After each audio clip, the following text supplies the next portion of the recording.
2 minutos. Ministro, esperei 9 anos para falar com o senhor sobre a audiência de custódia que o senhor criou, legislou, que não era função do senhor, como presidente do CNJ.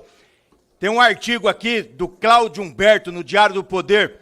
Audiências de custódia criam porta giratória para bandidos em delegacias.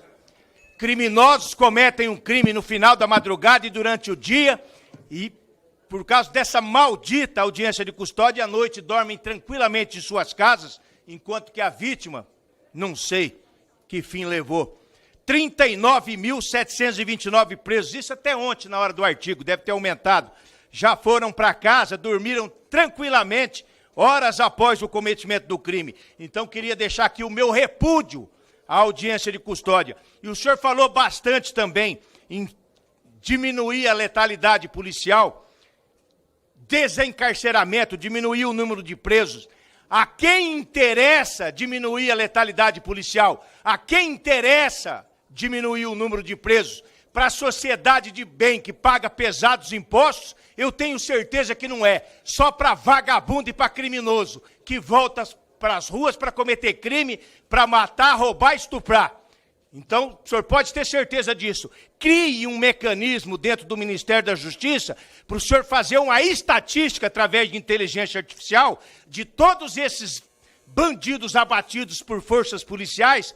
Pega a trajetória de crime deles, o número de crime que já tinham cometido, em média, e veja o que a sociedade se livrou com cada um indo para o quinto dos infernos. Muito obrigado, força e honra. Sou sargento da Polícia Militar do Paraná. Muito obrigado, sargento Faú, pelo resumo. Capitão Faú? Ah, bom, eu pensei que fosse o nome bíblico, mas Faú, tá bem.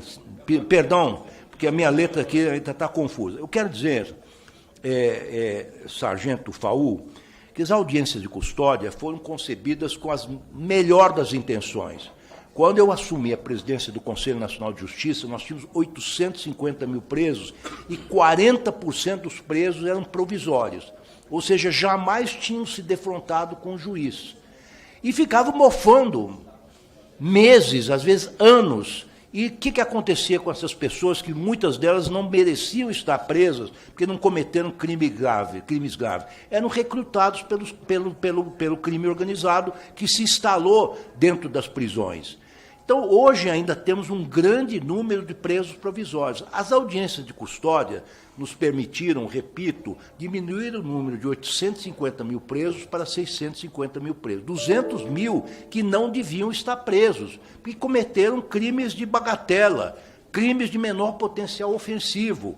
E nas audiências de custódia, muitas das quais eu presenciei, aliás, as primeiras delas eu fiz pessoalmente, e depois eu presenciei várias delas, 50%, a média de 40 e poucos por cento, 50% eram liberadas, porque não era caso de prisão preventiva, porque no passado os juízes e o Ministério Público, lamentavelmente, batiam carimbo e já diziam, estão presentes os requisitos para prisão preventiva, e a pessoa mofava nas cadeias, sabe?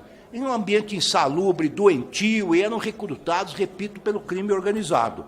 50% foram liberados mediante condições, mediante uma liberdade provisória, cumprindo, enfim, requisitos alternativos à prisão corporal.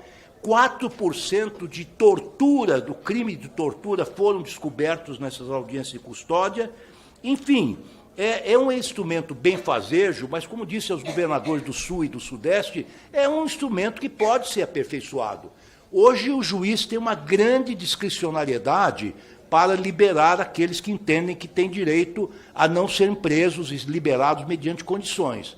Mas eu disse aos governadores também que os estados precisam municiar os juízes com dados, porque ele recebe o flagranciado, aquele que é preso em flagrante, mas a polícia devia já fornecer para o juiz dados sobre os antecedentes criminais, eventualmente, do flagranciado, para ele que possa decidir com maior segurança. Muitos dos presos em flagrante eram doentes, viciados e que foram encaminhados para hospitais, centros de tratamento, etc., etc. De maneira que ainda acredito nas audiências de custódia, penso que elas podem ser aperfeiçoadas sim, o Congresso Nacional tem sabedoria para isso, Quando eu falo da diminuição da letalidade, termino logo, presidente, porque não quero me estender, o que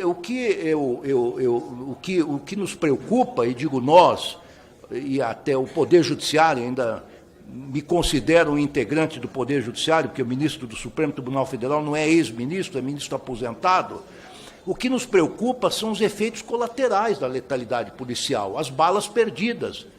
Quer dizer, e nós, é preciso dizer isto com todas as letras, nós vivemos sob o Estado democrático de direito. O preso que é custodiado pelo Estado precisa ser, como qualquer pessoa, tratado com dignidade. Isso desde o século XVIII, quando um indivíduo, que era um aristocrata chamado Marquês de Beccaria, César de Beccaria, escreveu um livro antológico e que é o fundamento da criminologia moderna, chamado Dos Delitos e das Penas, Dei Delitti e delle Pene em italiano, dizendo que as prisões não são um instrumento para eliminar um ser humano, por mais hediondo que seja o seu crime, mas sim para recuperá-lo e para devolvê-lo à sociedade. Então, essas são as nossas preocupações, acho que devem ser as preocupações dos homens de bem, quer dizer, tratar as pessoas, sejam quais forem elas, presas ou não, com a dignidade que elas merecem. Muito obrigado, ministro. Eu vou fazer uma postura.